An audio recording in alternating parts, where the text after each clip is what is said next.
Պարոն Ավինյան, ձեր հայտարարագրերը ուսումնասիրելիս յուրաքանչյուր տարի ձեր եկամուտները աճում է, կկիսվեք հանրության հետ, ինչպես է Հայաստանում այդ բանաձևով իրենք էլ օգտվեն դրանից, կիսում եք Նիկոլ Փաշինյանի եկեղեցու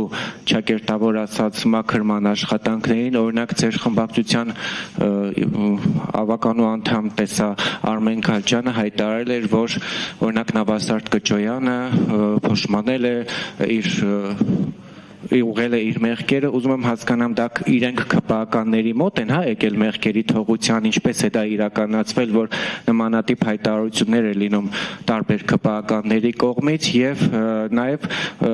Երևանի զարդարանքի հետ կապված կոնկրետ Մալաթիա Սեբաստիա վարչական շրջանը չզարդարված է, կիսատ պրատ ինչ որ լույսեր են կախված, ես տեսա, որ թաղապետը ինչ որ կոմենտ էր գրել, որ տենդեր շահը անհաջող է եղել, անհաջող կառավարիչի պատճառ չի արդյոք սա եւ արդյոք Մալաթիա Սեբաստիայի բնակիչները արժանի են այն իրավիճակին, ինչը կա, ի վերջո Երևանը միայն կենտրոնը չէ, շնորհակալություն։ Շնորհակալություն հարցի համար։ Գիտեք, մինչև իմ հարային գործունեությունը եւ մասնավորապես որևէ պաշտոն ստանձնելը ես զբաղվել եմ տարատեսակ